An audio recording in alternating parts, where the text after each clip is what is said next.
I am Roswell Royce Laurie. Welcome to Cool Folks Who Love to Bachata.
Seriously, that guy who's like clapping like nonstop, I got to give him like a big hello. I have no idea who he is, but he did a great job clapping. But anyway, welcome to the summer edition of Cool Folks Who Love to Bachata, live with members from Cool Folks from all over the world. Yes, we are going live this entire summer with our members from all around the world so we can learn a little bit more about them. I know about them. Do you guys know about them?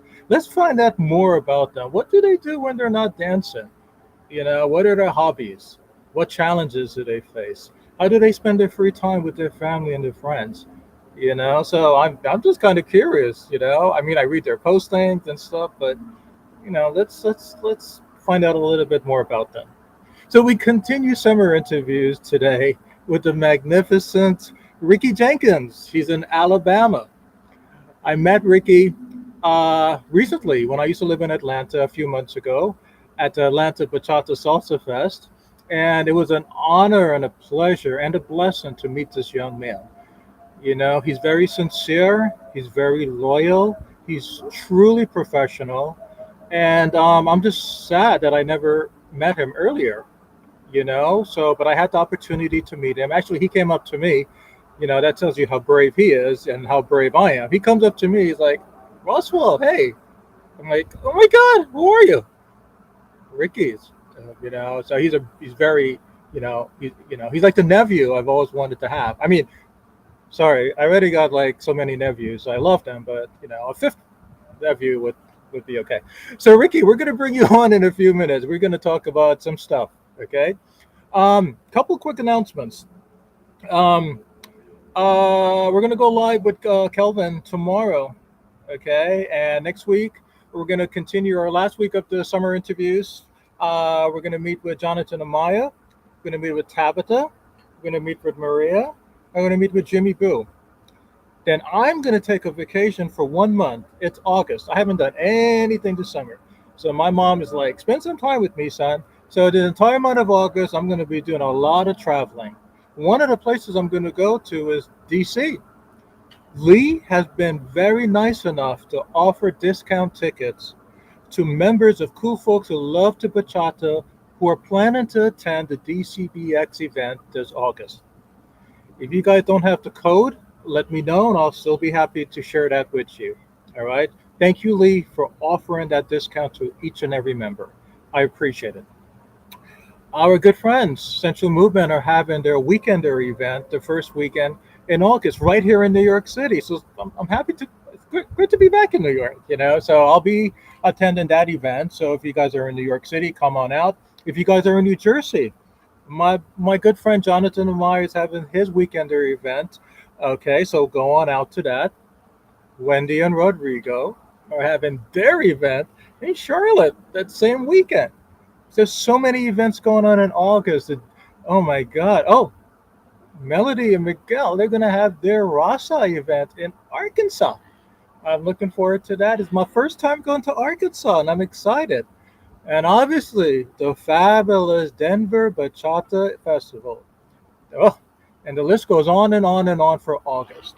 So I got a lot of running around to do, a lot of events to do, and I look forward to meeting you guys at least one of those events. Okay? Big announcements. September is around the corner, and that means that this is going to be a permanent thing now. So I'm going to go live not only with cool folks who love to bachata, but cool folks from all over the world, attorneys, physicians, promoters, you name it, even probably the mailman. I want them to talk to you guys about how their knowledge and their skills can better help the dance world. And I'm also going to continue interviews with additional members from Cool Folks, and I'm going to bring back some of you guys to come back with me to talk again, and tell everyone more about your events. All right. So I'm going to continue reaching out to each and every one of you during the month of August to invite you to see if you would like to go live with me. It's not mandatory, okay? It's optional. So please feel free to continue doing what you're doing, posting your stuff. And, interviews are not for everyone, but, so don't feel, you have to do it, okay, guys? So, but it's optional if you want, all right? Okay, if everyone wants to notice, what's going on back here, there's a lot of grass back here. That's my backyard. Yes, I'm back home. I'm here in Wayne, New Jersey, and this is my backyard, my house. The sun is still out. Okay, so yeah, and the grass just got cut, so that's good because allergy season. So I'm out here doing my interview for a few minutes.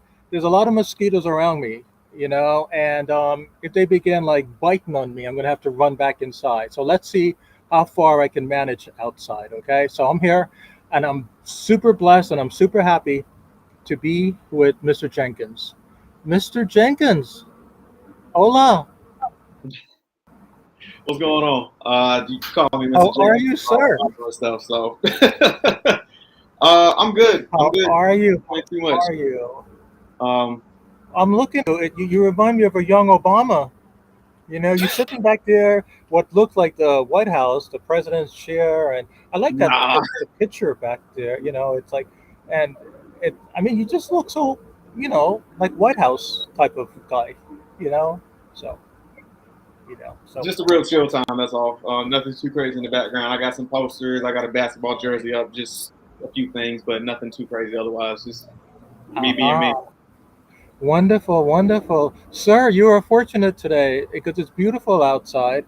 Instead of locking myself up in my house to do interviews, I decided to do your interview outside, while the sun is still out, but I'll try my best to talk with you while these mosquitoes are slowly creeping up my legs here, So they're not bachata dancers, I can tell. But Yeah. anyway, mosquito, go away. Just give me an hour. Anyway, uh, hola everyone. Okay, Mr. Jenkins, can you tell people a little bit about you, please? And Um. one thing before you start. No, go I ahead. just want to remind everyone. Yes, number one, I'm a senior citizen, so I could barely, I can't hear that well, but I'm also partially deaf in this era. As everyone knows, a year ago during the COVID, some people lost their sense of smell, their taste. COVID did work on my ear. So it's kind of difficult for me like to listen sometimes when people speak, especially now I'm outside because there's a lot of traffic. So I'm going to ask Mr. Jenkins to do his best to pretend this is military school and be like, Roswell, I did. Okay, so he's going to have to, be Lieutenant Jenkins. Okay, All so right. take it away, Mr. Jenkins. Tell everyone a little bit about you, please. Um. I was born and raised in the state of Alabama, pretty much my whole life in a small town called Andalusia, which is about 3.5, 4 hours south of here, give or take. Biggest thing when I graduated high school was just I wanted to make sure that I was still close enough to my family, but I could still get out of the city. So that's basically what that came to. And I was fortunate enough to be able to find Huntsville as a place to be able to go for the next decade plus since I've been here. I got here fall 2010, and I've been here pretty much ever since then. Obviously, in that time frame, I've also picked up a love of salsa bachata dancing, and that's been an ongoing thing for about 9 years. It'll be 10 next year, and I've been fortunate enough to be able to teach during that time frame as well, and had a chance to do a lot of different things with this wonderful thing that we call dance in terms of just going out to different socials and being able to travel and meet so many new exciting people and things like that. It's truly been a blessing just to be able to kind of be in the spot that I'm in right now and know who I know. And like I said, going on 10 years of dancing, and I'm glad to continue to do this for as long as I can until my legs give out on me. And even then, I'll probably still be finding ways to do some type of dance. So,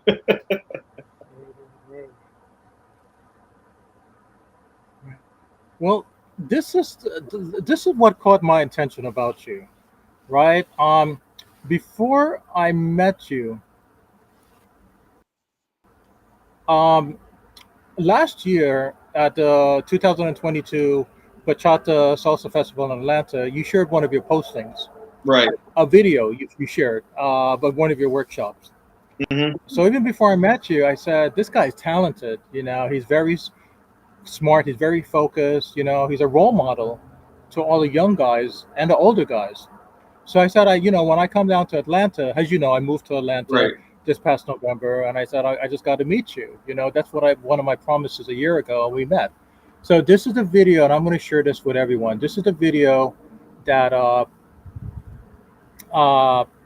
that caught my attention. Let me just share it with everyone. Hold on for a second, please. Okay. Okay, let's see. Da, da, da, da, da, da, da, da, da, da, da.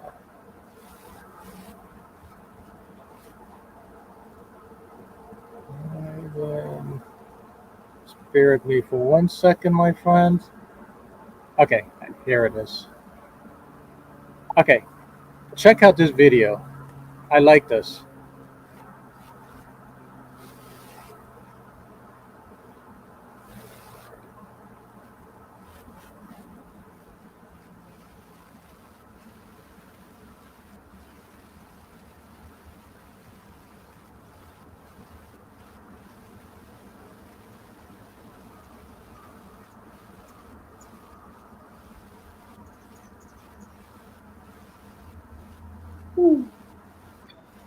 Okay, wow. I like how you move in style. Like you take your time. I will say one of the biggest things that I love about this, well, I'll talk about it a little bit afterwards, but I was able to kind of just chill before the actual Mhm. drop of the music hit. But I'll get more into that here in a little bit, though. And you're going like in steps. Like you're doing it in a sequence. It's okay. Wow. Okay. Cool.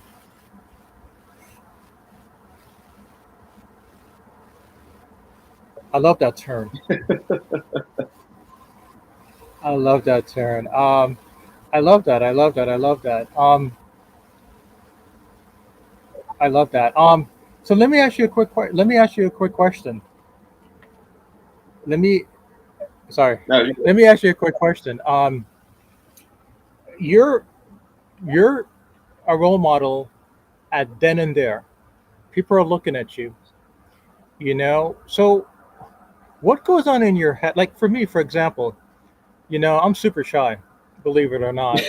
When I'm dancing, I'm always like concerned about what other people are thinking, what are they looking, what are they saying. It's like I cannot do something like what you do because I'm too self-centered. I'm too like, oh my god, what if there's a booger in my nose or something? You know what I'm Right. saying? So you're focused. You're like, it doesn't matter if God is there. You're still doing what you got to do.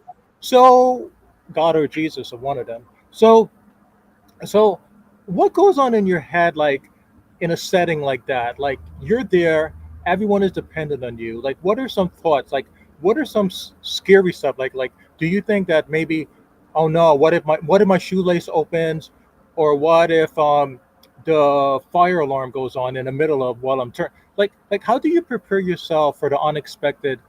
When you're in a, people are looking up to you and stuff. So, like what thoughts are going on in your head, man? I will say in some situations, going back to that video you just showed, that was the first opportunity that I got to teach a workshop at a festival, and I actually made whether you want to call it a proclamation, a manifestation, what have you. I think the year prior in 2021, I said in the next 2 years, I was going to be teaching at a festival and putting together a routine of my own for people to see.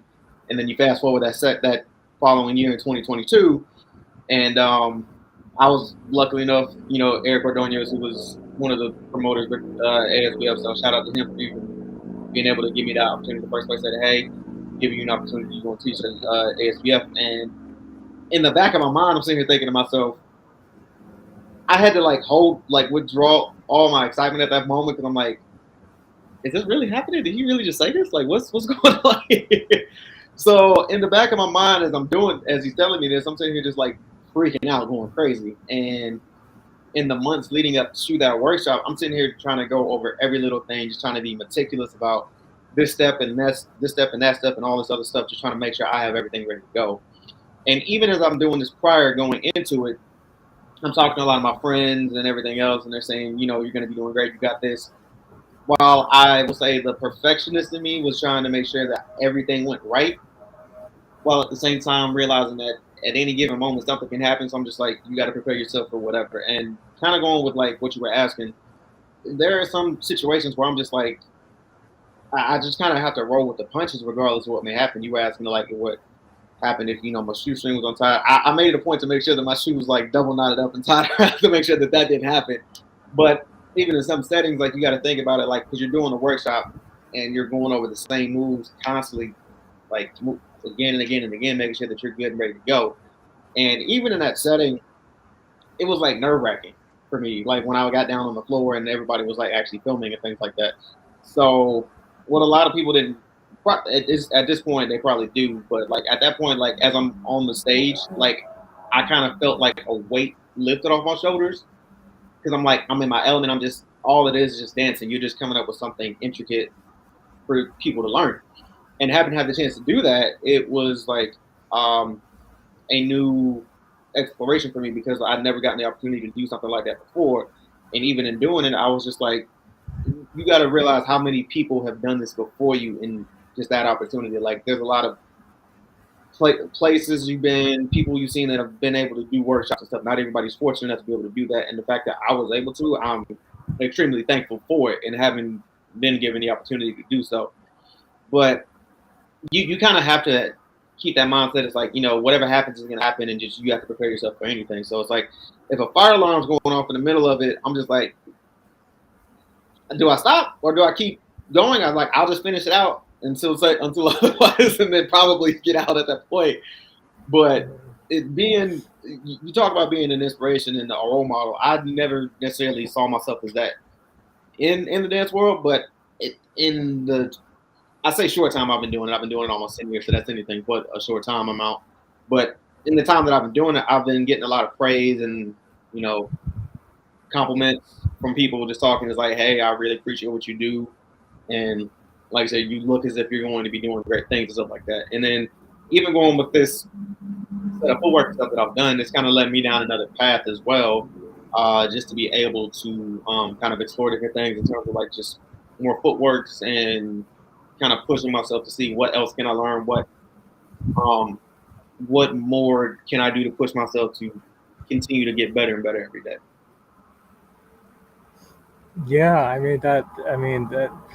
I mean, yeah. While you're talking, the thing I'm thinking about, like, what if what if you ask me, hey, Roswell, can you just fill in for me? I'm like, sure. And then all of a sudden, I get super nervous, and there I am, dripping. And they're like, what about my pants? So no, seriously, let's talk about that for a second. Let's talk about possible mishap. What happens? Something like that happened. Like what? Like I just can't like stop and say, everyone, I got to go urinate and come back. Like hold it. Like, and then all of a sudden, whoop, oh, place is flooded. So that's my concern. Right. So I don't know. So I think that's what makes you guys professional and why I respect what you guys do, because I just want everyone to understand that for you guys to actually stand there and to be focused and mature and professional, three things rolled in one. You can't go to school for that. You can't even get a doctoral degree in that. It's something that you learn, and it's based on experience, and it's based on how passionate you are. Right. you know so so I know myself. I know I can stand there and watch you guys do it, but whoever if whoever was organizer, he's like, Roswell, we got to go back on this contract, bro. Yeah, you can't be dripping on the place. This is not. I you will. know I will say this yeah. though. I will say this though, because not a lot of people know this, and some people knew right afterwards because I told them, but not a lot of people knew. Like in that sequence of footwork, because I had everything like so planned out and stuff ready to go. Midway through, I kind of like I forgot a couple of the steps, and I was just like, oh crap. But in that same time frame, I don't think anybody noticed because I made it a point to just keep going because like it doesn't matter. Like you just kind of make do with what you can in the meantime, and then I was able to pick back up and just continue going. But and that's the thing that a lot of people have to realize is like even if you're doing something as far as social dancing or you're doing a performance, granted you have a lot of eyes on you, but you can't necessarily stop. If anything, what I like to tell a lot of people and a lot of my students that I've taught is if all else fails, you go back to your basic and then pick back up where you can in the music. That's the best way to put it. Because the second that you stop moving your feet is when you start to become like a deer in headlights. So you just want to make sure that at any point in time you are able to just keep your feet moving. That way you kind of like stay on time, stay with the rhythm, stay with the beat. And as soon as you get back to a place of comfort where it's like you're better in the song, it's like okay, now you can pick it back up and just keep going at that point. But and that's kind of I say this just to let people know that as artists and as Mhm. dancers, we are human. I know a lot of people look at dancers and everybody else like actors, basketball stars, football stars, baseball, WNBA, all that stuff as like just there's these like savants and they're otherworldly. But at the end of the day, they're just normal people just like us. They go through some of the same stuff that we do. But at the same time, they got to make it a point to just keep going, like keep moving your feet, keep walking forward, because at some point in time you're gonna get back on your feet, and once you do, it's gonna be like boom, it's like you never lost. Okay. Okay. I just got to think about this before I wet my pants. I know myself, bro. Trust me, I know myself. Okay, so no, but thank you for explaining that to me. And this is one of the reasons I wanted to bring you guys on, all of you, so you guys can, visually explain these stuff to the audience. Because remember, the audience, they're just looking at you guys. They don't really know what's going on in your head or like where you came from to actually do what you're doing. So by you, just like you said, like a good example, you explain like that it's just not me standing there and looking at you and be like, I can do what you do. It's a lot. It's a lot for you. So So I respect you guys for doing what you guys do. Okay, sports. You just mentioned the sports stuff a few seconds ago. So let's talk about that. I know you love sports. I mean, most guys do and stuff. But when I was reading your profile, I was thinking about what stuff I should ask him. Right.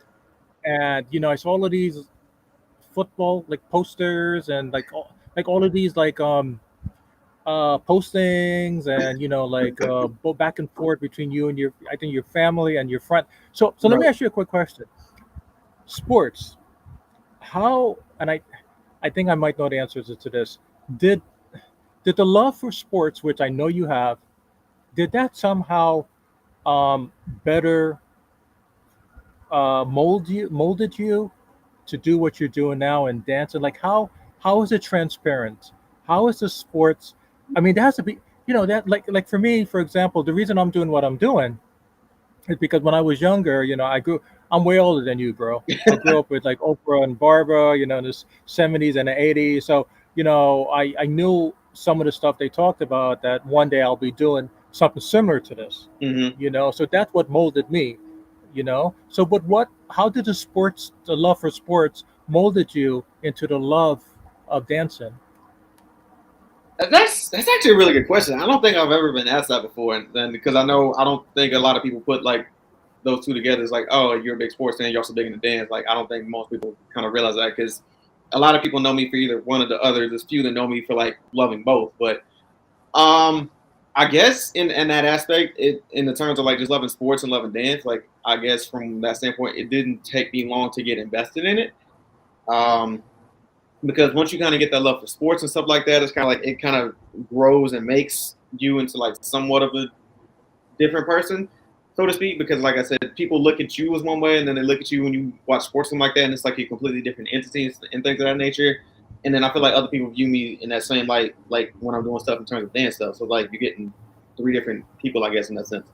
But when it comes to sports, it's just something that I kind of figured out. I liked relatively young. I was big into basketball when I first started, growing up. Was always watching, the Lakers play, stuff like that. I got a Kobe Bryant shirt on right now, so to speak, and then a Los Angeles Chargers Oh, I necklace. So love that it. tells I you love it. I love it. in terms of my love for sports. Um, it's ever like lasting. I've kind of met a lot of great people through that as well in terms of like just high school and just when I got to college playing intramurals and things like that. You kind of meet a lot of different people, but I feel like in terms of like just the love for sports and love for dance, I guess if I had to intertwine them in a sense, it makes you realize how hard you have to work because there's always people that are going to be always competing and doing things, and you want to be sure to kind of like not fall behind. Um, Obviously, with sports and stuff, like you got like these pro athletes and stuff like that. You look at people in college and stuff like that; they want to get to the pros. I look at myself as a dancer, like I look at all these other wonderful artists that I've seen over the years, and you look at Tropical Jim. I know you were with Eddie Pellegro, I think yesterday, a couple days ago. I met him at ASB a few years back, and he's like one of my.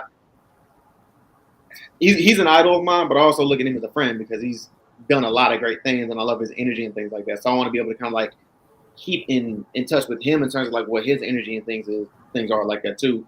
And then I look at another close friend of mine, Roberto Dextre, who was huge in the scene as well. I know he's kind of been uh, taking a break and stuff because he has a child and everything, but he's another guy that I looked up to since I started dancing. But even with the sports stuff, it's like you kind of have that love for it, and it just kind of grows with you, and it kind of opens up so many different avenues. Like you have a lot of different fandoms, and I'm fans of a lot of different teams, and you kind of like look at dancing that same way. You have a lot of people that are big into dance. A lot of people love salsa, a lot of people love bachata, a lot of people love kizomba. Like you kind of get different aspects of dance and stuff, and I kind of look at that as sports. Like you have different people from different walks of life who you're gonna meet, and it's gonna change you in a sense and make you like look at things differently because like, oh, I didn't realize Kizomba was like this, or oh, I didn't realize bachata was like this, or stuff like that. So um, I hadn't really thought about it in that sense in terms of like the sports and dance intertwining because I'm like, you said that, and I'm like, that's actually a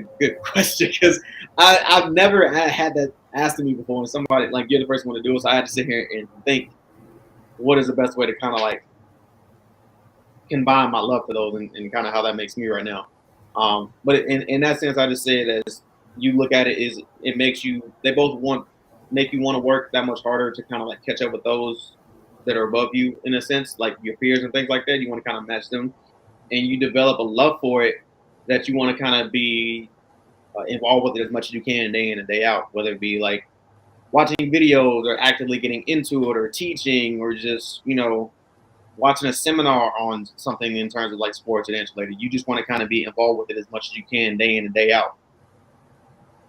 Yes, I agree with the day in and day out, and I mean, I agree with everything you said. The reason I ask you these weird questions is that I be honest with you, I've never had a journalism course in my life, public speaking course in my life. I was super shy. I majored in psychology when I was in college, Okay. so I did a lot of research, writing. I was like an introvert, so I lived my life just like watching other people, television, magazines. Don't talk, I don't, but I just observe. And then I'm like, let me just do something that they are not doing. I will agree with you on that because in a lot of I know a lot of people don't know this about me. Before I actually got into dance stuff like that, like when I was in high school before I got to college and things like that, I wasn't as extroverted as a lot of people think I was back in high school. Like I kind of in high school, I kind of kept to myself. I had my group of friends. I did my extracurriculars in terms of like sports, the clubs and things like that. And I went home, did my homework, and just chilled every now and then. I got to college, and it's like there wasn't many people that were from my hometown. I think there was one other person from my hometown that Hmm. went to the same college as I did, and I didn't find that out until like towards the end of my freshman year. Hmm. But at that point, I noticed I'm like, there's a lot of people here that I don't necessarily know. I can kind of become a different version of myself. So as I started to kind of take notes of like other people around me and who I started to meet and things like that, I realized that I could kind of start to blossom a lot more and Hmm. become this brand new person almost that nobody's ever seen. And as soon as I got into that, it kind of started to take a life of its own. But even so, before that, before I started dancing, like I said, I kind of had to develop that charisma, that courage, that I guess that moxie that a lot of people see in me nowadays to be able to kind of like do what I do now in terms of dance. Because obviously when I first started dancing, and I would think this is anybody, you are a little bit apprehensive, you're a little bit shy because you don't necessarily know what to expect. Um, like there's always that fear of rejection, and you don't necessarily know anybody and things like that. I'll tell you what, the one of the best things I've loved about myself in terms of dance is when I first started, I just went out and just did it. Um, I was bored one day in my dorm room at the fraternity house, and I was just kind of just relaxing. I was scrolling through Facebook, and I saw that they were doing free salsa classes, and I said one day I'm gonna just go. I didn't necessarily tell anybody. I just said screw it, I'm gonna just go. And I kind of started to just kind of pick that up after a certain amount of time, and I grew to love it. So I would say that that's one of the best things that I've loved about dance is I was able to kind of just do it. Nobody really told me like, "Hey, are you sure you want to do this?" I'm like, I just went. And once I got bit by that salsa bug, it was just like, yeah, I'm here. So Oh, I'm happy you shared that with you. I mean, in my other interviews, I kind of told people like one of the many reasons I got into this. Mr. Jenkins, like many years ago, you would not even catch me listening to a non-English speaking radio station.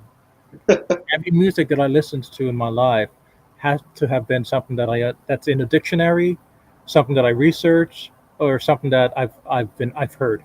If I didn't right. understand a language or a word, then I'll be like turn the music off. But guess what happened?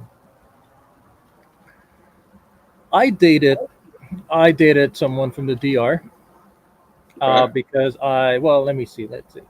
I Before I met that person, I was desperate for love. You know what I'm saying? Like you see your guy friends walking with their girls, they're married, they got kids, and then you look at yourself Mm-hmm. in the mirror, and you're like, I just gotta pick up the first person I see and get it moving, you know? And that's what I did. And someone told me a long time ago, be careful what you wish for. When it happens, oh boy. Mm-hmm. Anyway, So I was in a relationship for 8 years. Very bad. Bad, bad, badder than badder. I lost my job, lost my family. I stopped socializing. I was miserable. I began cussing.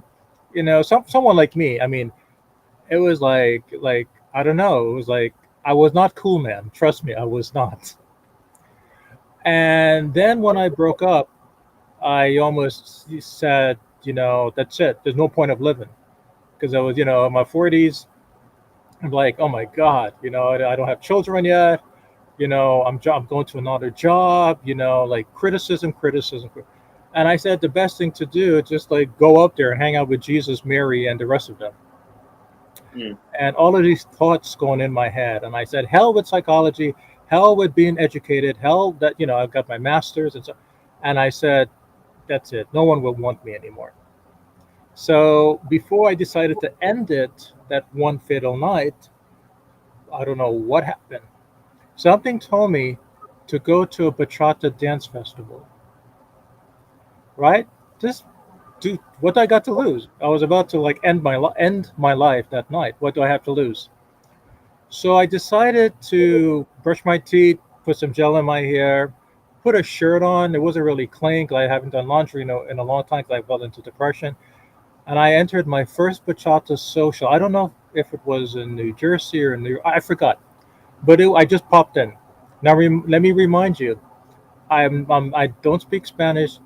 I know hola and adios, and I didn't know who Romero was. I had no idea who these people were.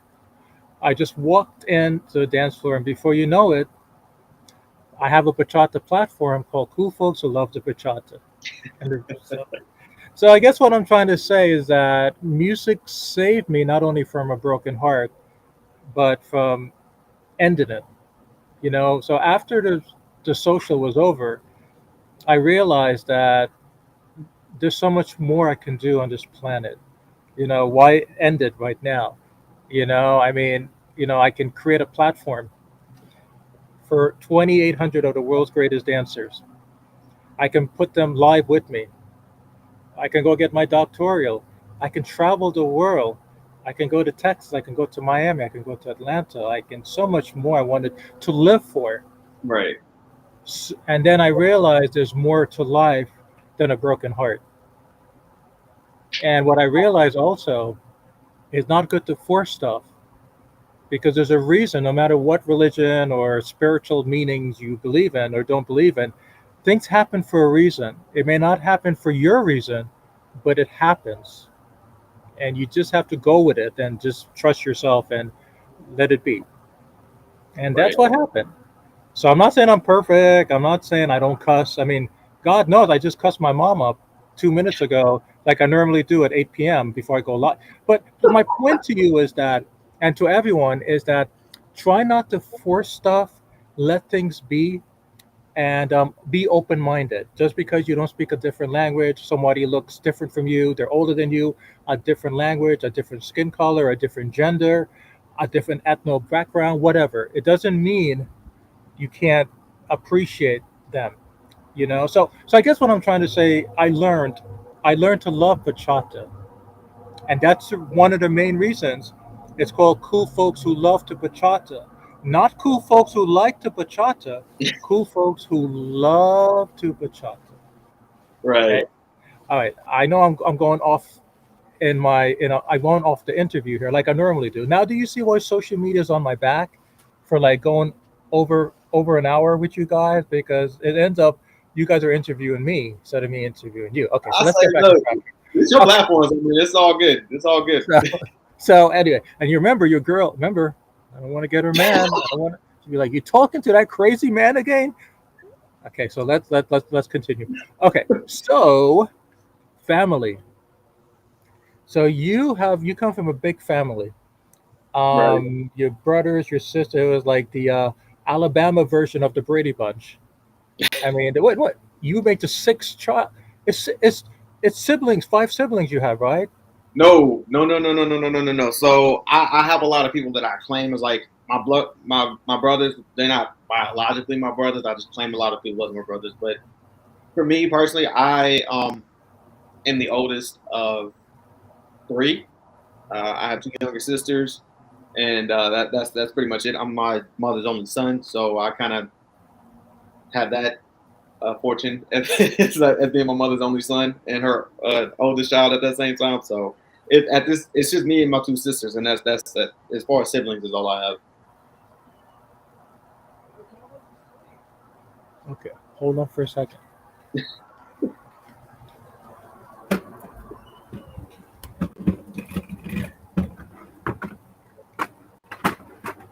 Sorry, too many mosquitoes. You're Gotta good. step inside. Hold on for 1 second, please. No problem. Sorry about that. These mosquitoes are like biting me like crazy, so I gotta step inside. Trust me, I get it. Being in the South, they something else. So Sorry about that. Okay, let me get some lights here, and we can continue this. all right. Sorry, I was trying to be cool man who loves not to get bitten by mosquitoes, but that didn't work out, you know. So anyway, okay. So sorry. Continue what you were saying. Yeah, no. It's primarily like I said, just me and my two sisters.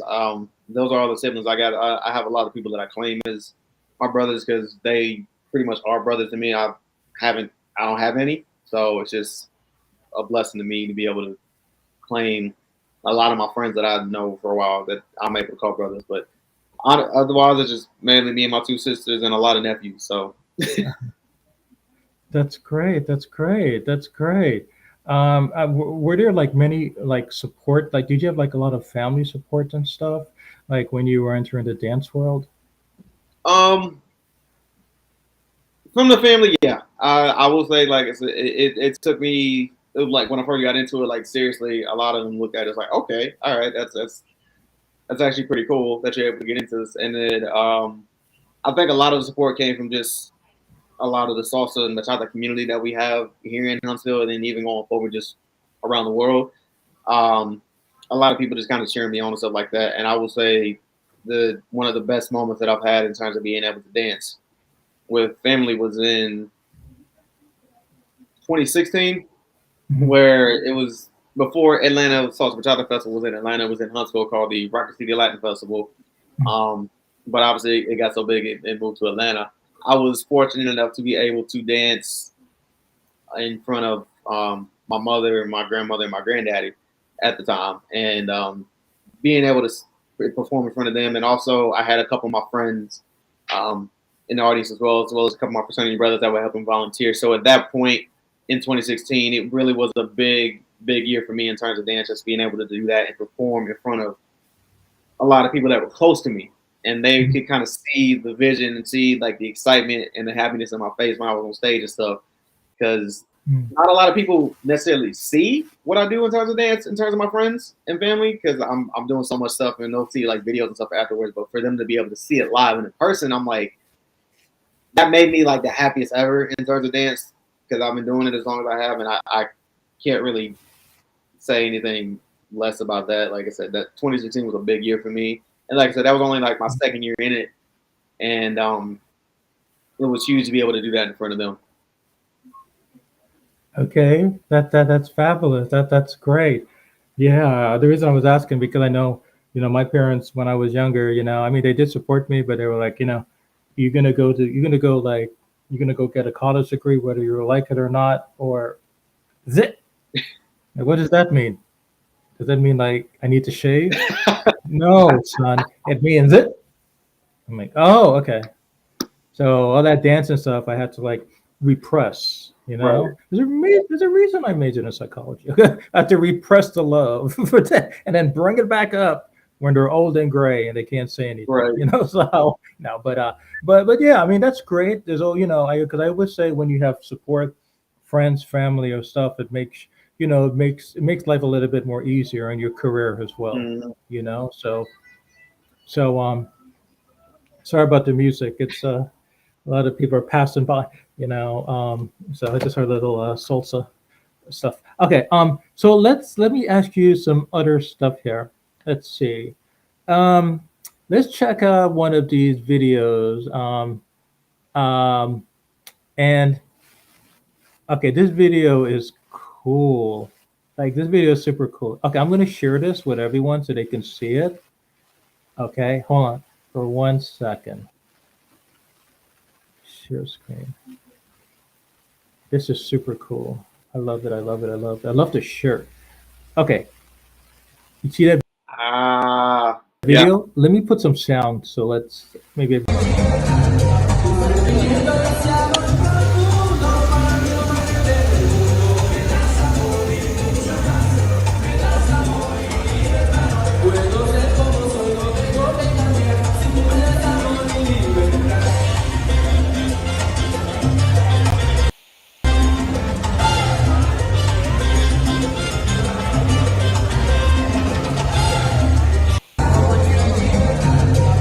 Let's look at it one more time.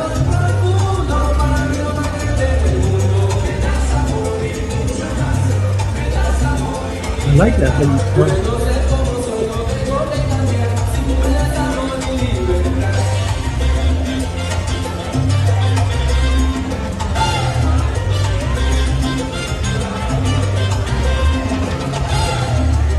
Wow, Rico Suave. I like that. I like that. Oops, sorry. Let me put some. Right, wait. Sorry about that. Okay. So, right. I don't have like a backup here. You know, like I'm my own cameraman. So when the music, so anyway, anyway, I'm a one. Okay. So, but I like that. I like how how you did the turn and like you didn't like really turn her into the wall, like when I turn girls like. Like I turned them. So I'm like, you guys, you want to dance with me again? There's a reason they say I'll let you know, Roscoe. But I like how you did the turn, your focus, and you turned right back, like you pivot your. When I had dance class when I was in Miami, and I was trying to master the spin and stuff because like every time I spin, like I get a headache. Since I was a child, because I'm like they say when you're low on iron, you could. So and I asked my instructor like, how are you able to go like zzz, and not like fall down? He said you just gotta when you turn, just try to focus on one thing and just keep still, and then somehow you're telling your mind that you did not spin or something. So when you did that spin, like how did you manage to like spin right back on track, like without being like, hey, woman, where did you go? You're back here? Like what? Come back. Uh, How come you did not do that? I will say spinning or turning is like one of the things that you try to get down as quickly as you possibly can, but you want to make sure you have a good concept of it. Spotting is always the biggest thing. Anytime I'm teaching, I like to tell people that even in level one dancing, when you spot, it helps a lot when you're spotting something, or if it's not even your partner, just something in front of you. So the I'm assuming most people know it, but for anybody who doesn't, like the concept of it is like you're turning, but at the same time your body is turning, but your head is the last thing to turn around, but also the first thing to come right back around to kind of get those spins in order. So you'll see on the dance floor a lot of times when you see a lead spinning a follow like multiple times, but she's spotting like crazy to make sure she's able to kind of like keep um that balance as well. So spotting is always a big thing in terms of being able to spin and turn fairly well, and it does take a little bit of time to kind of get a good grasp of it. If you don't do it right, you're gonna feel dizzy and your stomach's gonna feel a little bit queasy at some point. So All right. I remember one of the first times I started doing dance when I was on the dance team and we did spotting drills. It was Sinead's. It was rough because I hadn't done it before, so I'm like, I'm not feeling well. I got to go to the bathroom, and just kind of like you kind of it takes a minute to get down, but once you do, it makes things a lot easier in that aspect of dancing. And I like to tell a lot of people that it's like if you get spotting down, it's gonna make a difference. It may take a minute, but it is gonna make a huge difference in the end. So, and then just looking at that dance as well. That was back when I was in Minnesota back in June. That was with Charmaine, who is based out of Dallas, who was a phenomenal dancer. That was at Sharon Harris's event.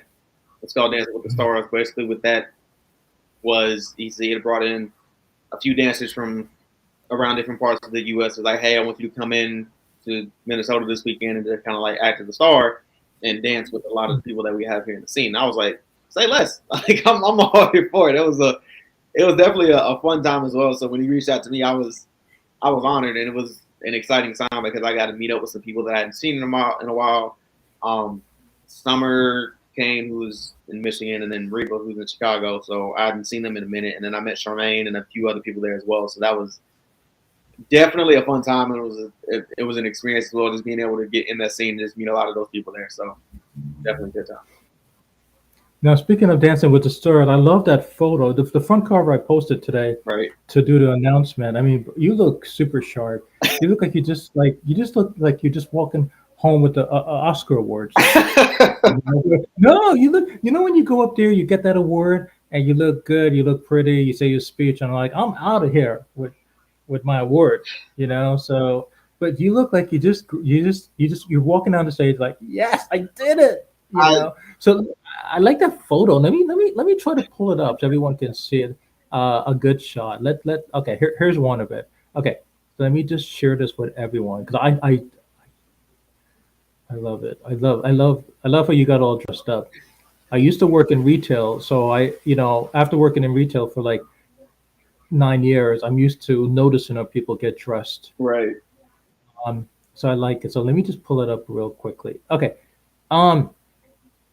Okay. Here we go. Now, in the middle, bro, you're like, you got one, two, three, four hot chicks, like all around. You're like, all right. I'm It's gonna say this much: when Sean put up the flyer and the poster and stuff, like for one, I wasn't expecting to be in the middle for one of them. I figured he made a couple, but when I saw this, I was just like, damn, like I couldn't help but to be like, that was good. That was really really good. I loved it. I was like, heck yes, this is awesome. And I don't know if this was intentional or not, but I'm like, I applauded Sean. It was dope. But when he was asking me to send photos to kind of work with the flyer, I don't necessarily have like set dance photos that I have. I know there's photos that people have taken at congresses and stuff like that, but I haven't done like an official photo shoot and like a dance outfit. Be like, hey, yeah, I'm gonna send you this photo. I sent him a few, and this is from like a fraternity. Like it was an alumni event that we had. And I'm like, I like this picture, so I'm like, hey, it'll work for the poster. So it was a nice one to send, like, and just when you send the flyers out and stuff like that, I was like, I feel pretty damn good just looking at this right now. So I'm gonna cherish that picture for a minute because it's a great one though for sure. Oh my God, bro, you're funny. Yeah, stare here for a minute. I'm looking at it. I'm blocking you out, and I'm just looking at the four chicks, and I'm having Roswell fantasies. So, it's a beautiful photo. I love it. I love it. I mean, it's well done. I'm all about photos and stuff. Because when I was younger, I never really got into like photos and Photoshop and graphics and that. So every time you guys post stuff like this, I'm like, it's amazing. And I always like to give credit to the people that actually help you guys put this together. You Yeah, know, Sean um, Harris out of Minnesota. He's the one that did all that. So shout out to him and the yeah, whole scene up in Minnesota. So yeah, they're doing good stuff up there. And then to the girls in the flyer as well. You got from left to right. You got Charmaine, Summer, Nico, and Reba. Like all phenomenal dancers who I danced with that whole weekend, and I give them all the credit in the world. They're all great dancers. I know Reba does great stuff in Chicago with her dance company. Summer's doing great stuff in Michigan as well, and then you got Nico and Charmaine who are doing some awesome things as well. So I give them all the props in the world. They're phenomenal dancers, and if at any point in time down the road anybody sees them, I highly recommend asking them for a dance because they are awesome. So yeah, yo, please ask them to join my Cool Folks Who Love to Bachata Facebook if they're not on it. yeah, You know, that, yeah. I came up with a great idea. Maybe I can interview them. It's not a bad idea. All four of them together. And I want to, I want them to tell me each what was going on in their heads when when they took that and you were there and you're like, yeah, like I got it, Jesus, I got it. So, but I love that, bro. I love that. Every guy on this earth loves that picture. You know, it's great. It's great. Now let me ask you something about your fraternity days. You mentioned it. Oh You boy. mentioned it just now, 2 seconds ago. You Oh said, man. so okay, this is a good time. Yeah. So, but that might be another interview. That's going to take like 8 hours. No, Uh, but okay. So when I pledged, I was trying to do a fraternity stuff when I was in college. It didn't really work out because, the pledge brothers, they used to call me like at 2 a.m. and say, come on over and do like a pledge or a rehearsal or whatever. I'm like, what, for dying? No, Roswell. It's just part of the stuff. I'm like, do we have to do it now? I'm like, I just, washed my jerry curls and, I don't look appropriate and I didn't shave. Roswell, come on over now. Right? Like, come on over. They're asking me to sing a song. I said, how about if I add some like Madonna and, Whitney Houston to the lyric? Just to make it more diverse. What? Bro, you better sing this song. I'm like, no, you better sing. So anyway, to make a long story short, fraternity stuff did not work out for me. It only lasted for like less than 2 weeks, like literally less than 2 weeks. But you managed and you stayed with it. And I know with fraternities, there's a lot of stuff that goes on. There's always in the news and media. It is what it is. But there are good outputs of it. hmm It really enables a young man to stay a young man and to be professional, be courteous, be all of that stuff. So like, what's going on in my head? The positive stuff about pledging and fraternity. How similar to the sports question I asked you a few minutes ago? How has your experience in your fraternities days? Do you think most of those skills have been attributed to your dance techniques? I mean, do you feel like? I mean, let me reword that. Do you feel that most of the aspects you learn, maybe innately, little psychology is involved here, unconsciously? Like for example, like me, I find myself doing stuff like I told you a few minutes ago. Like I grew up with like the people in the '80s and stuff. I mimic how they talk, Barbara and like Oprah and all that stuff. And sometimes when I talk to people, even my own mom, like I didn't sometimes I'm not me. I don't realize the tone of voice that I use, the questions that I Right. ask. I'm like, oh wow, that's me. So stuff like this, you don't realize what you do, but it shows in your personality. It shows in your career. You may not see it, but other people could. So that's the main reason I'm asking you the question. Now, you know. So how do you feel? Do you feel that those days in a fraternity was it's a great attribute to you being the man you are today with regard to dancing? In terms of the man I am as a whole, absolutely. Because when I first started to go out to dance, like when I told you earlier, I was scrolling through Facebook and stuff like that. I was literally on my tablet at the fraternity house in my room, just kind of chilling. And it's also helped me just in the sense that like I've had a chance to meet a lot of wonderful, wonderful individuals, and kind of help build myself up and help build that confidence and going out and just being that person that wants to meet new people. Like in fraternity, you constantly every year you're rushing to kind of get new guys to fraternity and kind of get them into the brotherhood. And I look at that in the sense of it was in the sense of dance. You could also just use that as well because, like I said, you're going out to just meet new people. Like you kind of just putting yourself out there is essentially what it you don't necessarily know these people, but you're just putting yourself in a situation like, screw it, let's just make it happen. And the same with the dance. Like I didn't know what I was getting myself into. Like let's make it happen. And when you go out there to dance to meet new people and other stuff like that, it kind of helps build your confidence up and stuff and things of that nature. Um, I was with it, until I left college, obviously. So it helped me in the sense of just being able to be around a lot of people and kind of learn how to build myself up, learn from my mistakes because at the time there are always going to be um, things that are going to happen, but you got to learn how to build on those and kind of keep yourself going. Okay, okay. How to keep yourself going? Okay, you know what? When I had my interview yesterday with Ellen and Romel, like we ended the interview about like respect. Like when I was young, um, way back. before the bachata scene, like I was telling you about how I got into bachata. It was like typical. I can't say it. I had no respect for women. I mean, I had respect, but I didn't have respect like I do now. So part of bachata helped me to realize good to be very respectful to women, especially when you're dancing to them. So I was a type, with like very childish, very rude. I'll be like, you're gonna dance with me now, or else I'm gonna wet my pants. So like stuff like that. You know what I'm saying?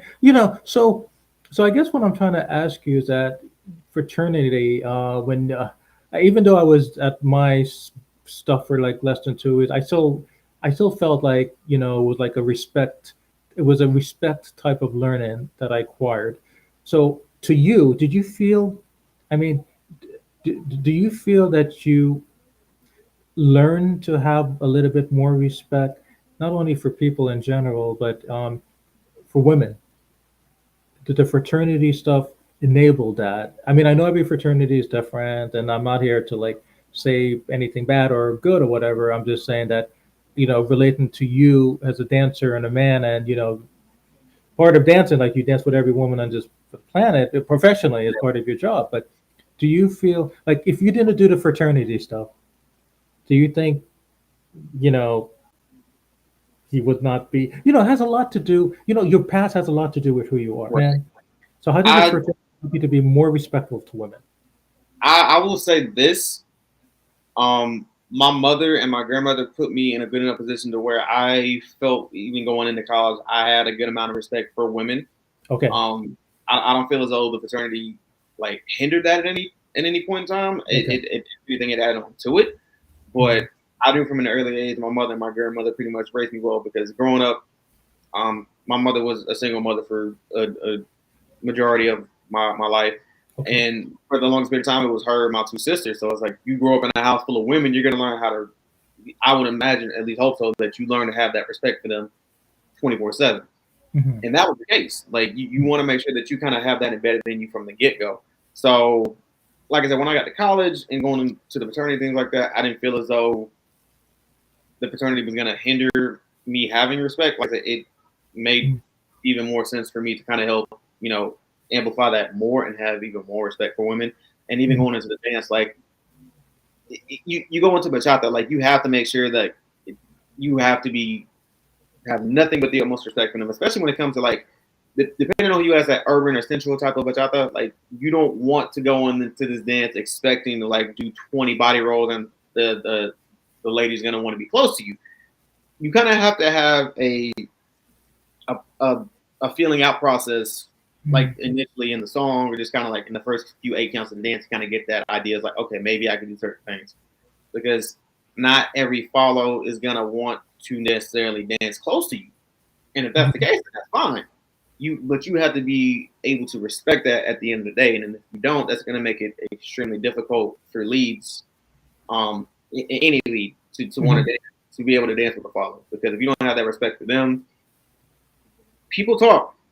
People are going to talk in this world, especially dance. Like I said, you do something at one festival or another, and people are going to talk about it because a lot of people know people. So if you Oh yeah. Whew. make an ass of yourself at a festival, people are going to talk about it. They're going to look at you funny coming in next time they see you. Like, oh, he's the one that did this. He's the one that did that. Like, you have to make sure that you're holding yourself accountable when you're doing anything out there in terms of dance. So That's a good point, and I'm happy you mentioned that because I want to make a this is a good time to make a public announcement about this. Um, a lot of people are telling me, well, okay, I'm single, so a lot of people are telling me, we don't get you. Why are you single?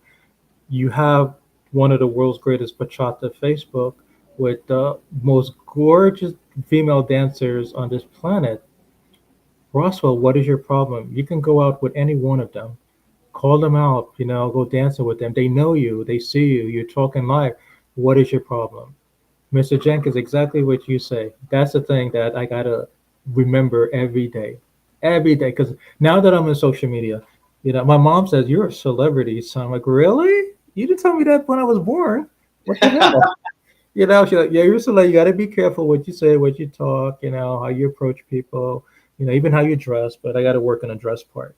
But that is something that's a serious topic, and I think with anyone who manages a Facebook or dancer or something like you just say, because people do talk. I mean, people always talk. It's part of life, but and that's one of my concern, Mr. Jenkins. That if I, there's a lot of times I see like a beautiful hot chick, and I'm like, okay, but then again, I'm like, wait a minute, let me take it one step at a time. I'm going to see her again the next time, and blah blah. And there I am, missing out on a relationship that could have been good, and there she found somebody else. And I'm like, damn, so how maybe some good advice you can give me here, like how, I mean, like how can people in the dance world, still still be themselves, still be cool man who loves the bachata, but then again, don't want to miss out on something that could have been really great. You know what I'm saying? And I'm asking you because you're in it. I mean I mean you're an instructor, you're a leader, you've seen stuff, I mean you know people. I mean, so if I'm going to ask anyone advice, it's going to be from Mr. Jenkins. Um, I will say one of the things, and I saw this on an Instagram page. The Instagram page was the Salseros. They've been doing a lot of great stuff in terms of doing interviews and stuff like that as well. So I would definitely check them out. And they were doing this interview with this follow, and they were asking like, what are some things that you dance etiquette tips that you would have for like people in the dance world? And one of the things that one of the girls said was like, when you go up to ask a follow to dance, like that's one of the things you actually ask them to dance with you. Don't just kind of grab them and say, hey, we're going to the dance floor. That's just one thing. Because I feel like there may be a lot of leaders that just want to go out there and ask them and just dance with somebody, and they'll just be like, oh, I'm just grab her hand and go. Like, she may be in the middle of a conversation. She may be like tired and just got done dancing and stuff like that. You can't necessarily do that. Like, be sure to ask them first. If they say no, then that's fine. You just, all right, that's fine. You kind of keep it moving and go to the next person. But that's one big thing is like, make sure you ask. Don't just assume that everybody wants to dance, because there are a lot of times where people just want to take a break or they're just kind of sitting down. Whatever it is, that's fine. Another thing is just be mindful of like what you say and what you do. And this is just in general, because a lot of people like they go to different events, socials, weekends, things like that. They kind of just act any type of way, and I'm like, I don't necessarily know how a lot of people do that, because a lot of people that go to these different events, they drink, whatever, have fun. I feel like that is one of the things that I feel like is a dangerous slope to be going down. Like I said, I know some people drink to have fun, they get, loosen up a little bit, go dance, have a good time. But just don't necessarily going out here getting belligerent and making a fool of yourself and drinking until you can't feel anything anymore, because that's like, I would kind of stay away from that. And another thing I would just say is just go out there and just kind of be yourself and have fun, because you will attract the right people that that you should. If you're just kind of out there being yourself and just kind of having fun and just being this lively person, then I feel like it's gonna be smooth sailing. And like I said, I say this for anybody out there, because a lot of people, it does take a lot of courage to be able to do something like this in terms of dance, because you are putting yourself out there. You don't necessarily know how people are going to react, what they're going to say, what they will do. But the fact that, and I say this to any dancer, that we as dancers, us putting ourselves out there to do something like this is a huge step.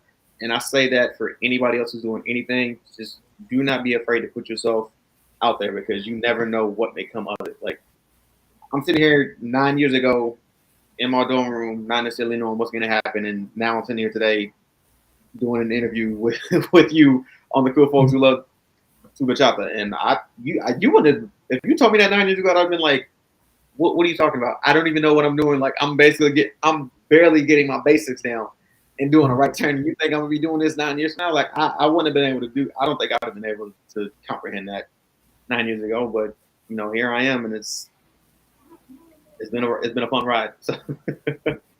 I mean, I'm happy you said that. Thank you. I'm blessed that you say that. I mean, I didn't, thank God I didn't like end my life that night. When I was depressed over a broken heart, because you would not be talking with you would be talking with cool man who loves the salsa or somebody, or cool man who loves the. There would not be a cool man who loves the bachata, because I would have been like up with Jesus and Mary.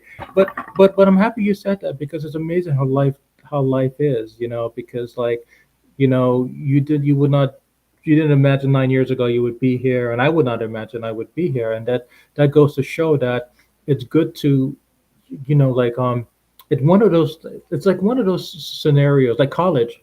You graduate with this big degree, you didn't find a job yet, but you will. But it's gonna happen. Like, oh god, how can I say it? It's like air. You know, air is in front of us. I'll never forget this example from high school.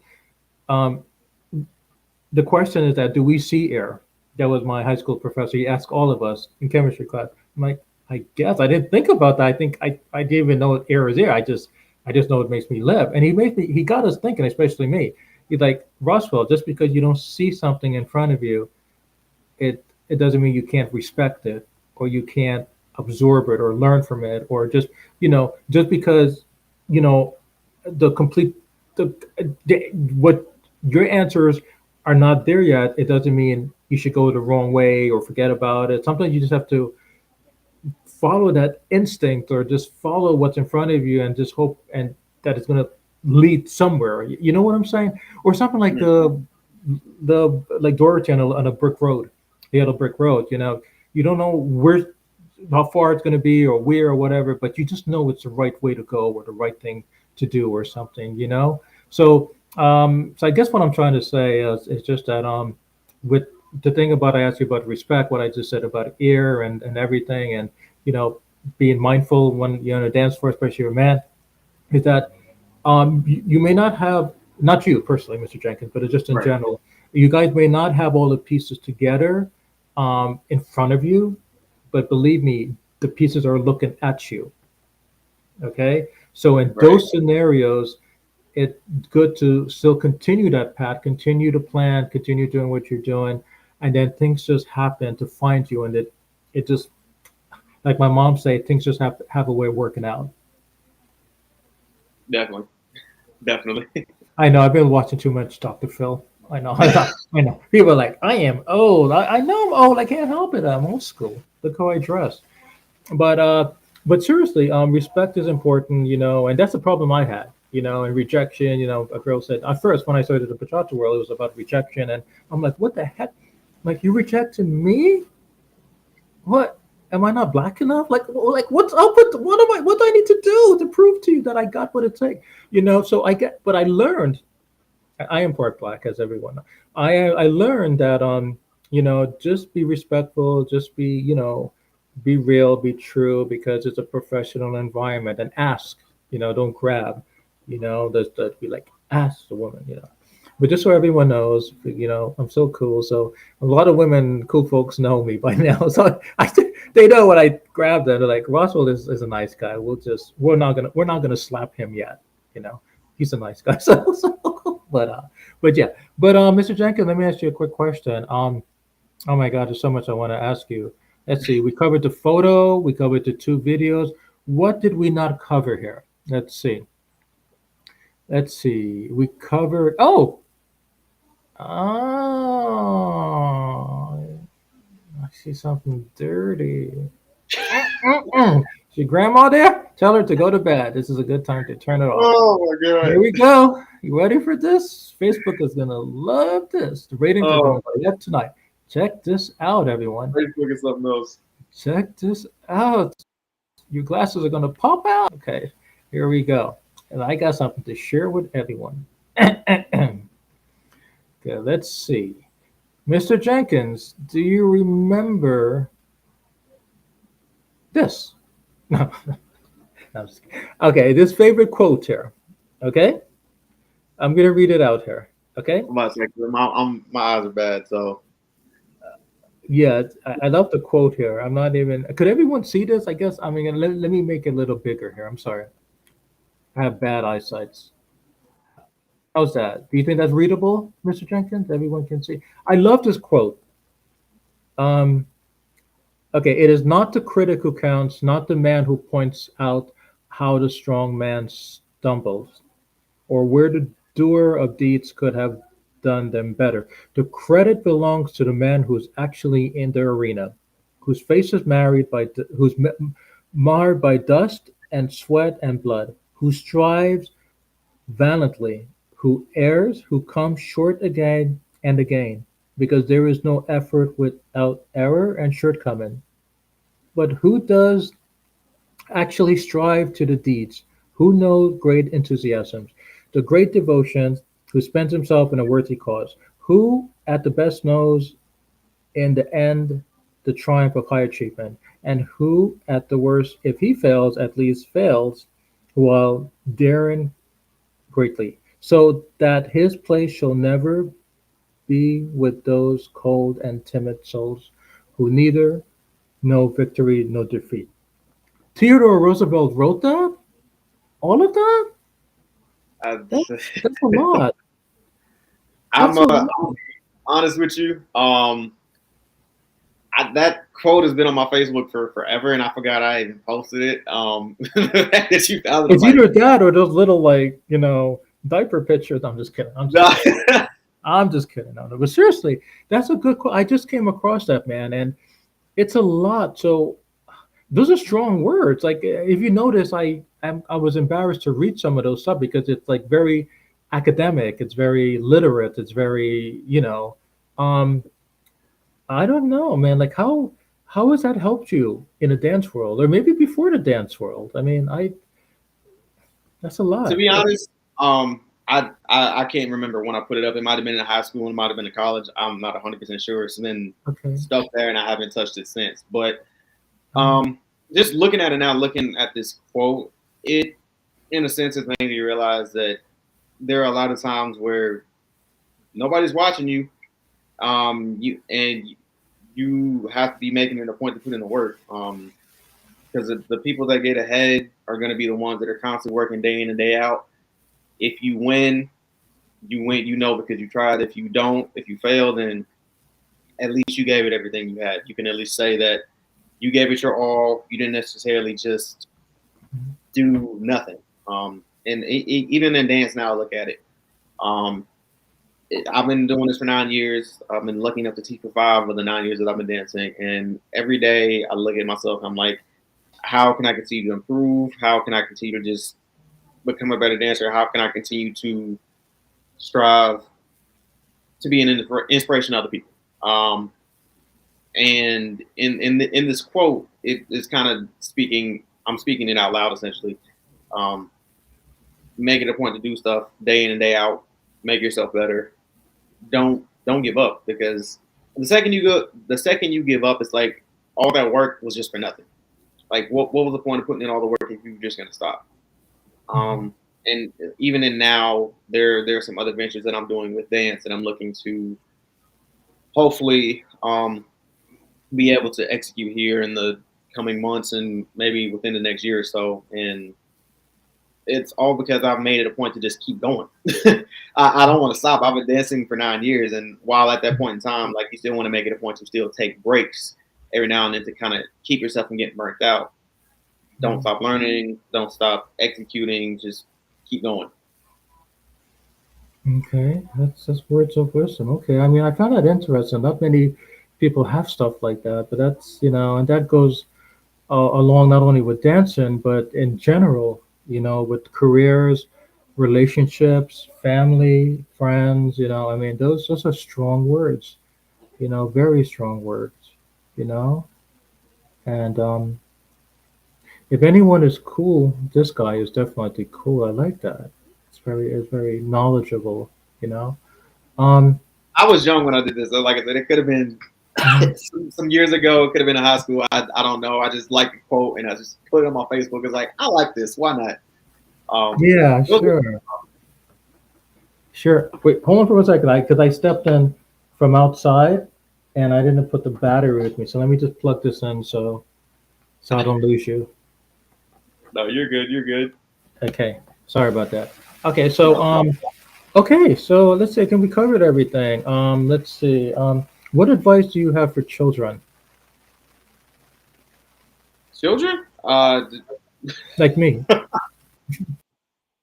Are you talking about just in terms of dance or just in general? I don't even know. No, no, no, no, no, no. Let me. Do you have for children who would like to pursue the dance world? Like, let's say, someone comes up to you and they say, "Mr. Jenkins, I would like to follow in your footsteps. I would like to be, the next greatest dancer and stuff. I mean, like when I was younger, like my parents were telling me, put the dance stuff aside, and just focus on something real and whatever, but if a kid Um, is really passionate about it, they're gonna do it. They're gonna leave home. They're gonna be like, leave their girlfriend for it. Well, no, maybe not leave their girlfriend. Sorry, that's a bad example.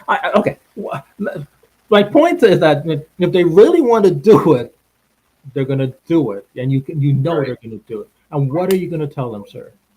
Um, Couple of pieces of advice. One, started young. Like that's one of the many regrets I have about dancing. I wish I'd have started doing it sooner, but I'm glad you had gotten into it when I did because Mhm. if you have the ability to do so, do it. Um, don't be afraid to explore different avenues in terms of dance. Whether it be salsa bachata, whether it be hip hop, whether it be Afro, whether it be ballet. Um, don't be afraid to just tap into other dances because while while you may necessarily have your favorites, there are other dances that you can incorporate into your favorite dance to kind of help you improve as a dancer. I've seen a lot of different things in terms of like salsa bachata, and I'm kind of been doing my best to mix and mingle some of those. And then with the small background and ballroom that I have, I want to be able to kind of like implement. If I could talk, this would be great. Implement some of those other aspects as well to be able to get better in my dance because you look at some of the best ones out there, they're not just doing just strictly salsa bachata. They're doing like different aspects of it, like Afro Cuban, Mhm. kizomba, just other stuff like that to kind of help be able to make themselves better and better.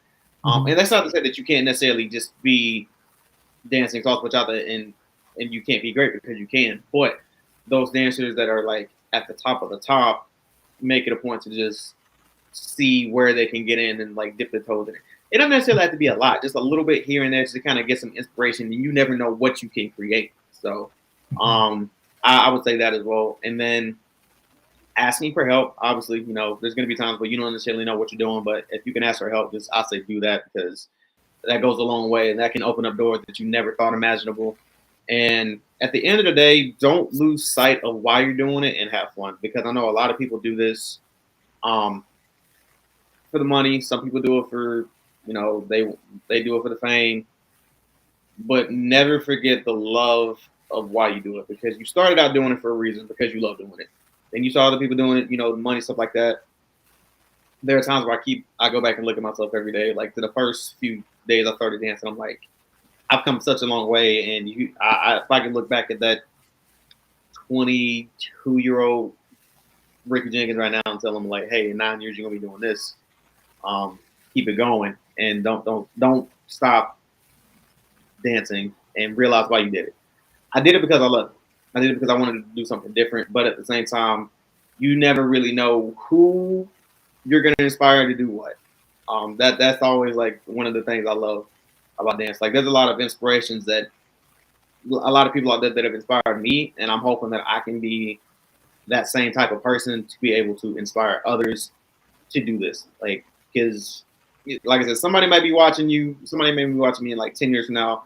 They're off and running, doing great things, and they message me and be like, "Hey, I did this because you inspired me." So it's amazing in that feeling as well. You never know what you're going to be able to accomplish as well. Yes. This is one of the reasons I consider you my nephew because you speak the words of wisdom, man. It's like I feel like you came from my blood. I mean, like you're part of my Right, membrane. right. You're part of my, you know, Roswell body. Yeah. What. The, Anyway, the family. I got yeah, you. you're like you speak. You're so smart. I mean, everything that I put in a post saying, young, enthusiastic, loyal, smart, keen. You're and beyond. I mean, I put some. I wanted to put more stuff there, and it just, you are. You're very. You talk with knowledge. You're not your typical young dancer. You know what I'm saying? You talk as if you've been out there for many years. You So I say just, young. I don't feel it. I like. I'm 31. I don't necessarily feel it. People look at me as like, you're only 31. I'm like surprised. I don't know what to tell you, but I've been dancing for the better part of 9 years, going on 10, and like I know a lot of people that have been doing this longer than me, or maybe even not as long as me, that still have a lot of wisdom too. So I feel like I've been able to kind of like get different aspects from different people that I've known in the dance world, and just kind of like pulling from them and kind of making my own perspective on dance. So I I attribute that to a lot of other people that have done this before me and after me, even as well. No matter what you say, you're still my nephew. All right. You ain't talking your way out of this, okay? Yeah, okay. So let's move on here. Next question. Sorry, bro, you're stuck with me. Okay, You're so good. so the next question for you. Okay, so let's see. What did we talk about? God, we talked about a lot of stuff. Oh, I got a question for you. Okay, I got a super question for you. Um, it's a Saturday night. Okay, in a major city. Okay, it could be, I don't know, it could be New York, it could be Paris, Miami, Japan, I don't know, major city. Five people, five amigos, okay, famous, big shot. They've been in the business for such a long time. They all are hosting the same their events in the same city within 5 miles of a radius. All right, they spend a lot of money, fortune, fame, and blah blah blah blah blah. Okay, so here we go. You got John, you got Mary, you got Sue, you got Rashid, and you got Rohan. I don't know where I'm getting these names from. God. Anyway, the point is that the five friends, five amigos, they're going to host the event, and so they spend a lot of fortune and stuff. So people like you and I and everyone else, we got to decide. Okay, should we hang out here with John for 5 minutes, and then hop an Uber and go all the way down south for Sue's event? Stay there for like 7 minutes. I go all the way back up Nerd on my bicycle for Rashid. Hang out there for 5 hours. Then goes on and on. Before you know it, bro, you and I and my friends and your friends, we didn't get to dance with any hot chicks. You know, because it's we got to go to bed, and then we're doing it again next week, and it's the same BS and blah blah blah blah blah. So my question to you is, how, if this was a perfect world and there was lots of collaboration and support, how could our five amigos have handled that? Or how could, moving forward, how could the dance world better support one another? And the reason I'm asking you this is because when I ask everyone this question, I ask with intention that when you guys respond, people that are listening to you might take your advice, might take your ideas. Maybe one of them are listening to us now, and they will say, okay, whatever Mr. Jenkins is going to say, maybe let's try that.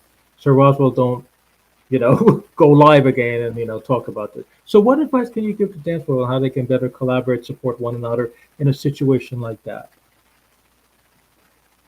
Biggest thing is because I know I've seen this before, not necessarily in my city, but I've seen it in other cities as well. First and foremost, you got to make sure that you're on the point of communication and making sure that that doesn't happen again. Because if you're all hosting on the same night, like as far as events one night, that's nobody's communicating at all. And I feel like a lot of times people want to butt heads and it's like my event's better than this, my event's better than this. Like to hell with all that, he said, she said nonsense. Like, look, at some point you just got to be able to put stuff aside and realize that at the end of the day, this is a dance community. Mm-hmm.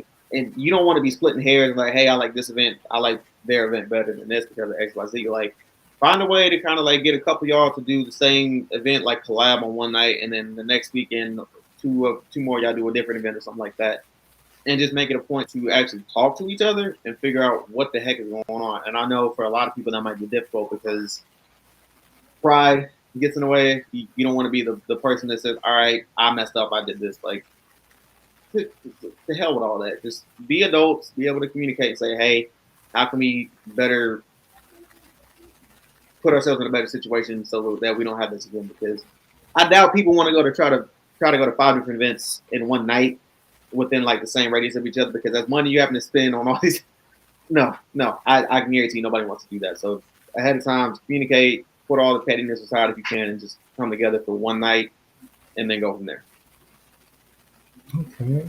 Okay. The reason another reason I asked that because I'm still kind of new with this, and I find I'm not really a dancer or an organizer. I support you and everyone else. I try my best to come to events mostly on the East Coast, and since I'm here, and I just feel kind of bad, that stuff that I see, and some of you guys like dish out a lot, like financially, and you guys give up your family and your friends for that Saturday night, and then the next day you guys go over your budget and your all the feedback, and you guys realize, oh my god, it doesn't not working out. It didn't work out. But then again, you guys do it again next week, and then the following week.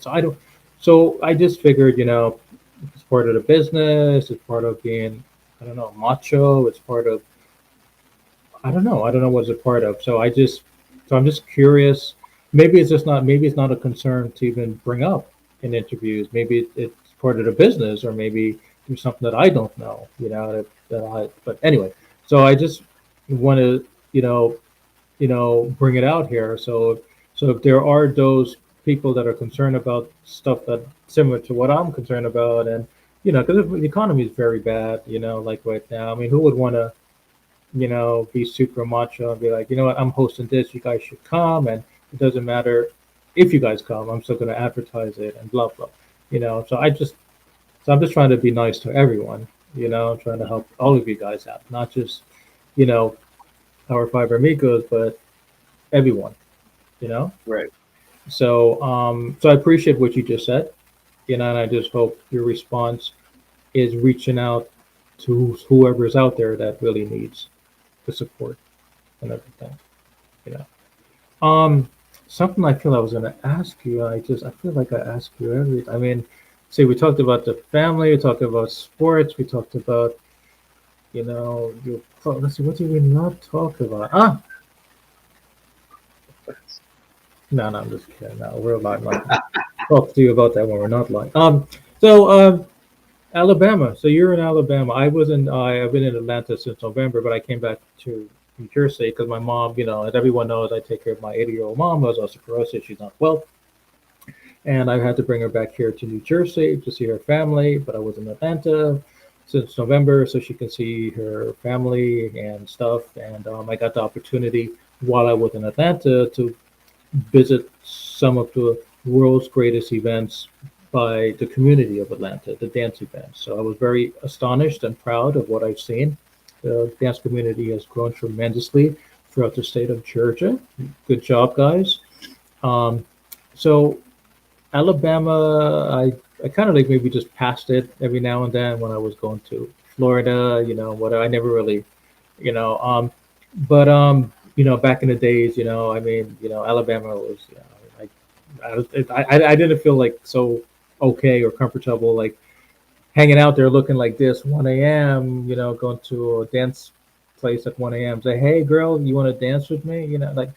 But now, things have changed. Things are more civil. It's a new generation. People are more, organized and professional. So my question to you, young man,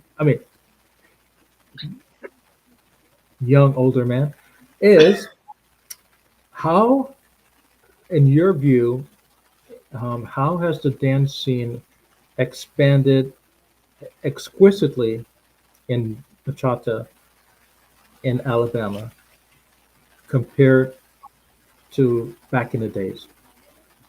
How has the dance scene expanded? Like, and what do you think helped contributed to that dance? And I just want to say, first of all, I know Eric Adonis, he did a great job expanding everything. And, Yeah. thank you, Eric, if you're listening. I admire you and stuff. But I also would like to know, what other stuff or that happened, that helped encourage that growth. And it's a growth. I mean, Right. bachata dancing in Alabama, you would not hear about this like many years ago, so I would attribute that to I know a lot to Eric. He's done a great job. I know when he brought the Rocket City Latin Festival here with all the art stuff like that. I feel like that was a big jumping point for a lot of people in Alabama because every time I tell people it's like I'm a salsa bachata dancing. They tell me where I'm from. They ask where I'm from, and they say I say Alabama. They're just like they do salsa dancing, bachata dancing in Alabama. It's always like a crazy look. It's like Alabama of all things. Yeah. I'm like, don't disrespect my state like that. I can do that. You can't. Yeah. But it has grown a lot. It has grown immensely since I started doing this about 9 years ago. Mhm. I know through the means of a lot of different people here. I know a lot of my good friends, Carlos Colon, Danielle Smiley, a lot of them.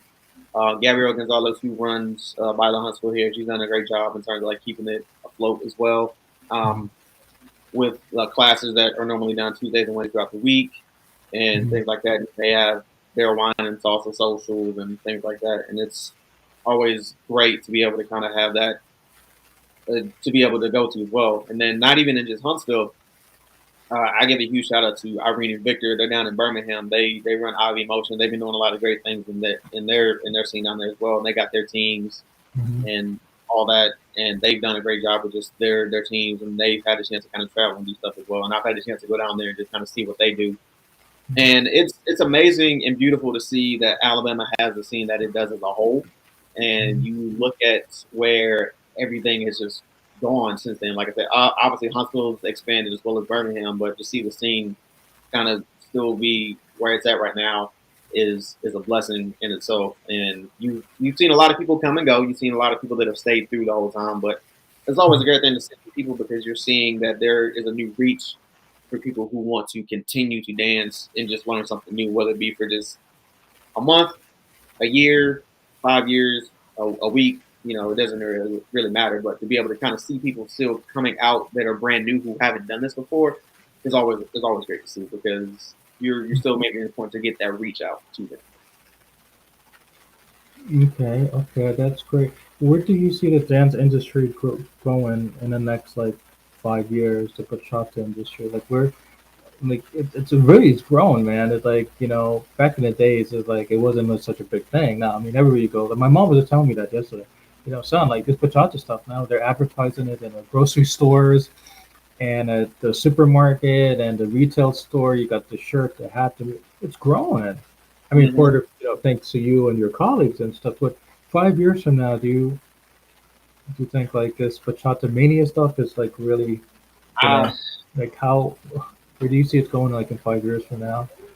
I do still see it as a point of expansion. I feel like it is going to continue to expand, and I'm attributing that to a lot of people that are here in the city in Huntsville, as well as the state as well in Birmingham, but Mhm. also to myself, just because of how I see myself and how I want to be able to view bachata dancing as a whole going forward. And I want to make sure that if I have the ability to enable people to do this on a consistent basis and have a way to do it, I want to do it because I want to be able to have us do different things on different nights of the week. Like I know by the Huntsville and Gabby, they have their classes Tuesdays and Wednesdays, and then Thursday, every second and fourth Thursday, they got their socials, and then Saturday socials. Like I want to be able to kind of help do that myself, and seeing a lot of what Gabby and Butler Huntsville have done, and Victor and Irene have done in Birmingham with IV Motion, and just a lot of other people as a whole.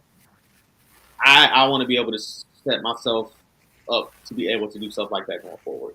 So I feel like it's going to continue to grow, and people are going to still love it one way or another. Whether you're more of a traditional type of bachata dancer or you're more like the urban sensual, however you want to call it, but I want to be able to see people continue to do this and have a love for it like I do. I feel it's gonna happen. I mean, it seems like it's happening already, and I think how that could happen, support. That's one of the main reasons I always bring up the support person because I think if that support stuff, those 5 people, really continue working on that, and we giving them support and stuff, I think that the future in 5 years for bachata will definitely happen in that way. Just thinking about it, I'm just thinking, for something to happen, it takes a lot of time and work. But when you are passionate about something, you love something. Just like you said, you love something, and when you love something, things are possible in 5 years and beyond. Right.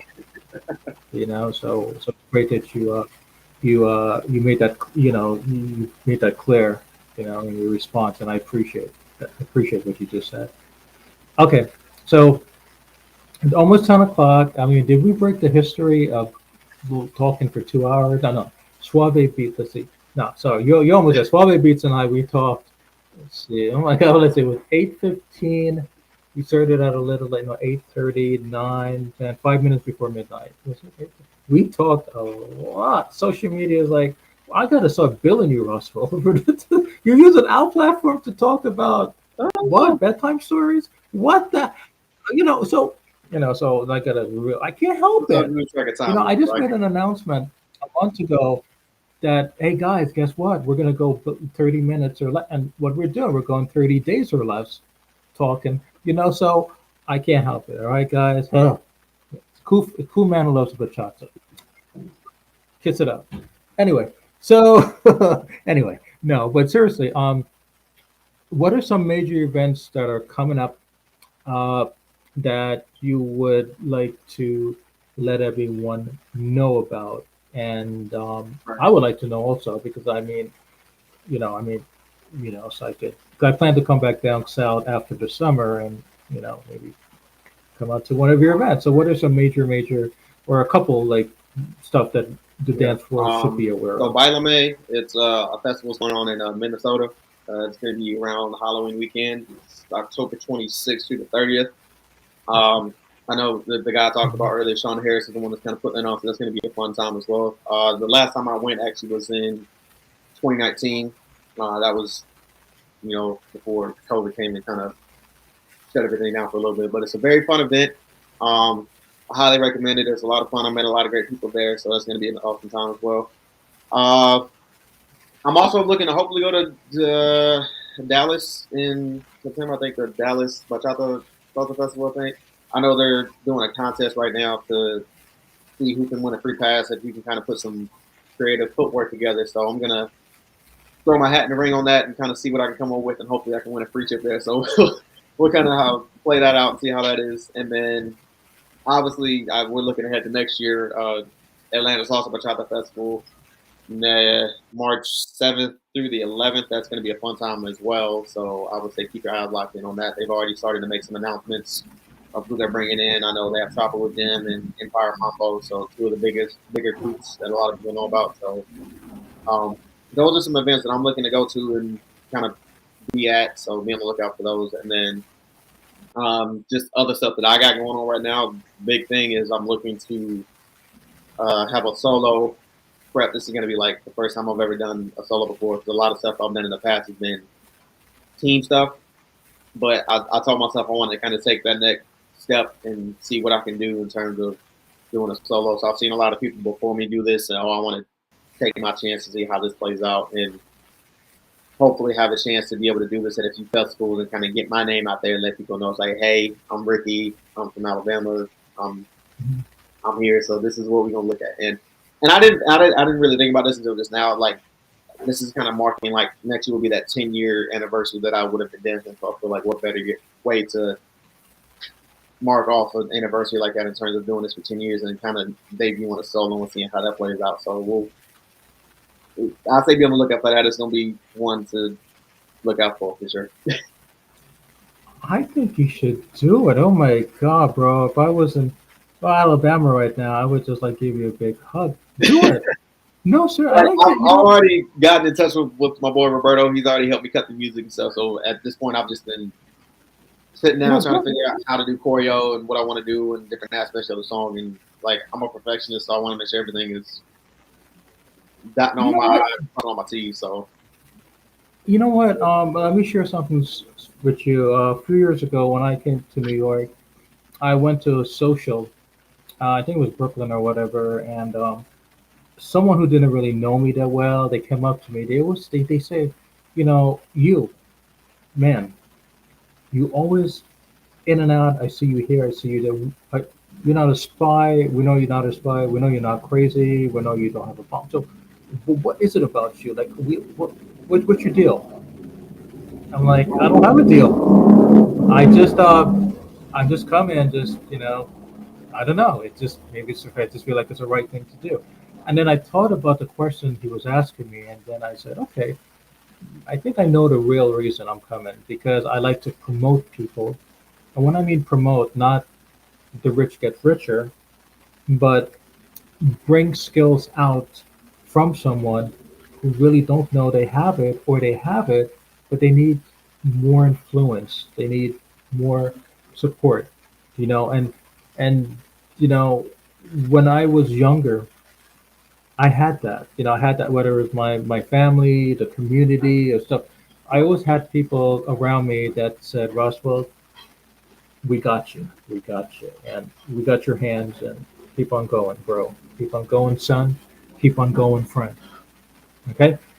So, not the young ones nowadays, excuse my language, I feel like sometimes they don't really have it. There's a lot of distractions, Forgive me, social media, for saying that. You got the Instagram, you got Facebook, you got WhatsApp. There's so many distractions nowadays, and the economy, and like it's a fast life, and sometimes the younger ones, they don't really know they have it, or they get discouraged. And so my job, I feel like, if I see talent in someone, especially the young one, I'm going to be like, hey, let me support you. Let me, see what I can do. I got a platform.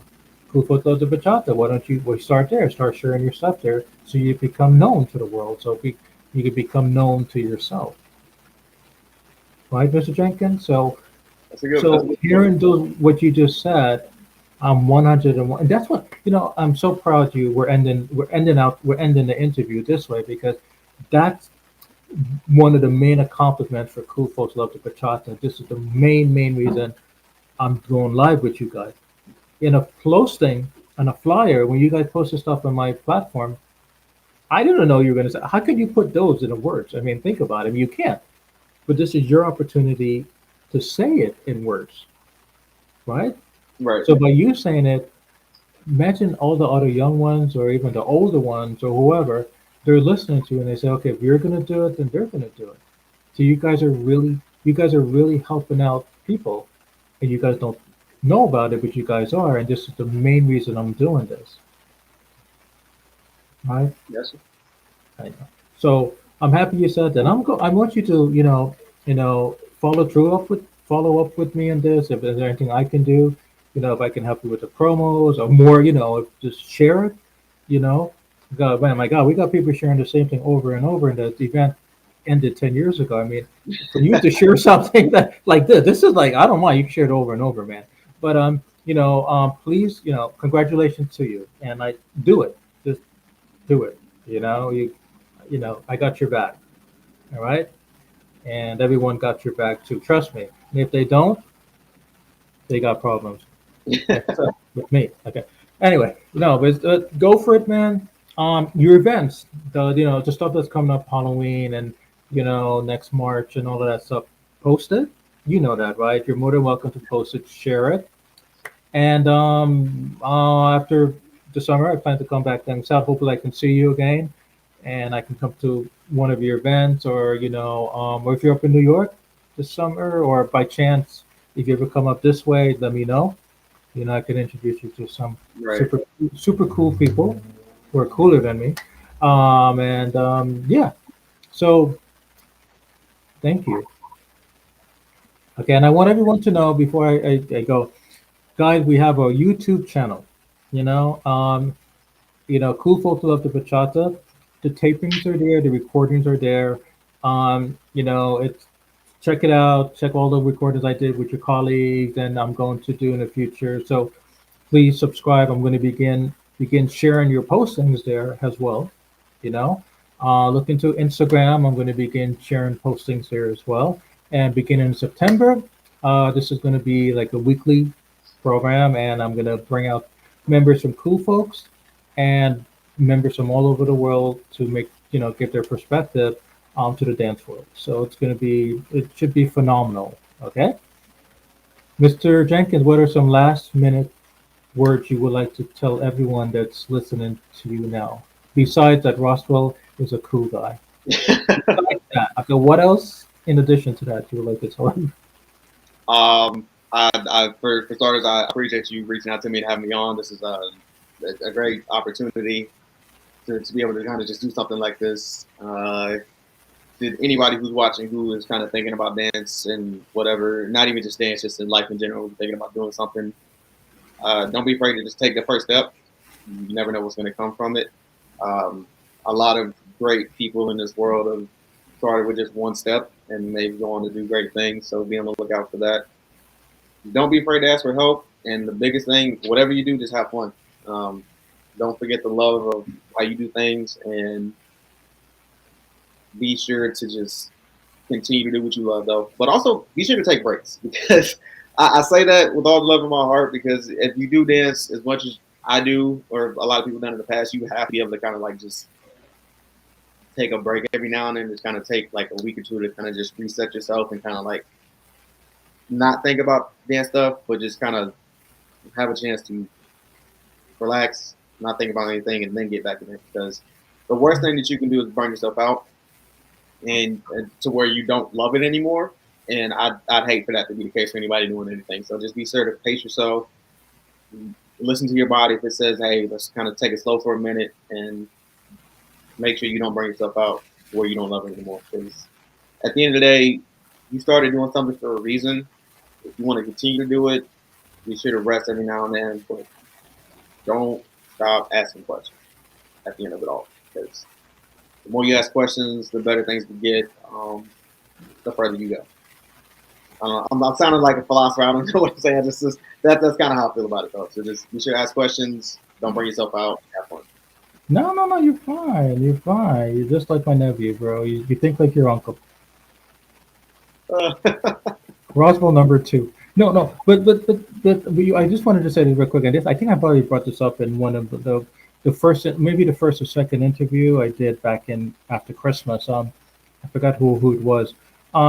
Burning out. I wanted to read. Everybody keep asking me, Roswell, you're gonna go to this event tomorrow, right? And then you're gonna go to this event the next day after tomorrow. Then you're going to go to this event after that event. And I said, I don't want to lose the love of what I'm doing. I mean, let me just say that I just want to say this for everyone. Um, yes, I have a platform, bachata platform. Yes, you see me dancing, but I try not to do it every night, because I already got a job as it is, and I don't want what I like my job. I don't love my job. It's the 9 to 5 job. The dance that I do, when I see you guys and I go to your events and whatever, I don't like it. I love it, and I'm trying to keep that scenario going. I don't want to mix the two. I don't want to keep dancing, dancing, dancing, dancing every night, and then it becomes like a job to me, and then it's like I get burnt out, and I'm like I don't like it anymore, and then I decide to go, I don't know, belly dancing or whatever, or just. I mean, there's nothing wrong with that. I just got to work on my six pack. But the point that I'm trying to say is that it you know your boundaries, guys. Remember why you're doing it. Try to pull yourself back because it's so hard. There's a hot chick on the dance floor and the music keeps playing, and everyone's like, wow, you're the spotlight. But that's what it is. It's only the spotlight. When the music is over, you got to go back home to your life and then whatever. But all I'm saying is that try to have a balance. Remember why you're doing, why you're dancing, and if you try to find you know like a system so you can preserve that love for dancing. So I'm just saying that, so I'm happy you said that, Mr. Jenkins, because like I was struggling with that at first. When I first started the dance industry, it was like every day, every night, and I'm like, oh god, I don't want to. Then I start complaining that, oh, I got to dance with another ugly girl again. Oh god. No, and then I said, wait a minute, what's wrong with me? I'm cool, man. Look, I can't be saying that. I mean, out loud. I mean, so you know, remember why you love what you love, guys. That's all I'm saying. Whether you dance every day, dance once a year, whatever, remember your reason, because there will be times where you will be tempted, to cross that line, and you have to come back. So thank you for saying that, Mr. Jenkins. Okay, so it was nice talking to you, and actually, no, it was super nice talking to you. It was an honor, and thank you so much. And please tell all of my friends down south I said hello, and yeah. So thank you so much. Thank you very much. Okay, thanks a lot.